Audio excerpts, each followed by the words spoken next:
नमस्कार दोस्तों, मैं हूं इंद्रेश पांडे और आप देख रहे हैं न्यूज़ युग। हम इसमें मौजूद हैं अकोढ़ी और बबुरा को जोड़ने वाले मार्ग पर।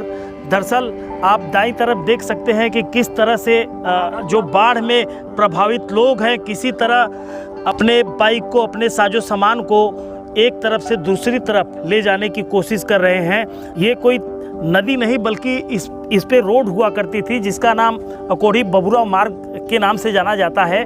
बाढ़ के पानी के कारण यहाँ के लोग काफ़ी मजबूर हैं और ज़िंदगी इनकी दुश्वार हो गई है। गांव से अपनी गाड़ी, बाइक को किसी तरह से बाहर निकालते हैं। और फिर आपका क्या नाम है? जितेंद्र। तो ये बताइए कि क्या आप लोग कैसे फिर अप डाउन करते हैं? ये परेशानी के बीच जाना पड़ रहा है। पेशेंट है, उनको लेके डॉक्टर के पास जाना है, दिखाना है, फिर वापस आना है इसी समय। मतलब बीच में आपका गांव मतलब घिर गया है? पूरा चारों तरफ से घिर गया है। किसी तरह से जाने का रास्ता कोई सुविधा नहीं। बस एक ही नाव सहारा है? बस एक ही नाव का सहारा है। ये पहले सड़क हुआ करती थी? पहले यहाँ सड़क, ये सड़क हुआ करती थी। अच्छा, इसी इसके पहले में। और आज नदी में तब्दील हो गई है। सब डूब गई है।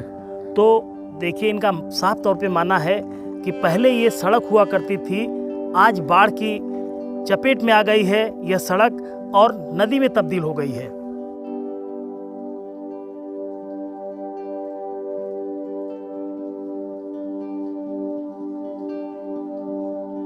हम इस समय मौजूद हैं मल्लेपुर और हरसिंहपुर गांव में, जहां पे आप देख सकते हैं कि लगभग सैकड़ों घर बाढ़ की चपेट में हैं और लोग पलायन करने को मजबूर हैं।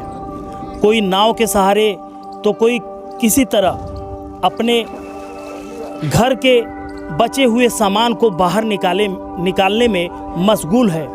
हमारे साथ मौजूद हैं यहाँ पे कुछ ग्रामीण, उनसे जानना चाहेंगे कि ये बाढ़ कब से आई है और क्या दिक्कत परेशानी हो रही है। क्या नाम है आपका? मैं महेश तिवारी। बाढ़ करीब एक हफ्ते से धीरे धीरे बढ़ रहा था, लेकिन इस समय अपने चरम सीमा पर बाढ़ है। कितने घर प्रभावित हो? लगभग 100 के लगभग जो है घर प्रभावित हो गए हैं और करीब सैकड़ों एकड़ जो हमारे फसल थे, जिसमें सब्जी का बहुत बड़ा खेती होता है हमारे गांव में, वह अपने आप के पूरी तरह से नष्ट हो चुके हैं। करोड़ों रुपए का नुकसान हमारे ग्राम सभा का हुआ है। लोग अपने जानवरों को और ये सब कहाँ ले गए थे? कुछ तो जानवरों को लोग बीच गांव में ले जाकर के किसी तरह से बसाए हुए हैं, कुछ सिरी पट्टी और तिलठी ले जाकर के अपना किसी तरह से जीवन यापन कर रहे हैं। कुछ लोग बाहर ले गए पहाड़ी पर, जो कि ये समझ रहे हैं कि अब बाढ़ के बाद भी हमको कोई चारा पानी यहाँ पे उम्मीद नहीं है, क्योंकि फसल सब नष्ट हो गई हैं। तो इसलिए वो पहाड़ पे बरकछा के तरफ, लालगंज के तरफ, मड़िहान के तरफ लेकर के अपना पलायन कर चुके हैं। जिंदगी इस समय दुश्वार हो गई, लोग एकदम से जिंदगी दुश्वार हो गई है। और प्रशासन को चाहिए कि हरसिंहपुर मल्लेपुर को एक संवेदनशील गांव प्रभावित होना चाहिए और यहाँ पे अधिक से अधिक किसानों का जो है मुआवजा और इनको मदद करनी चाहिए। तो इनका मानना है कि प्रशासन को यहाँ पे थोड़ी और व्यवस्था बढ़ानी चाहिए, जिससे कि ग्रामीणों को और सहूलियत मिल सके।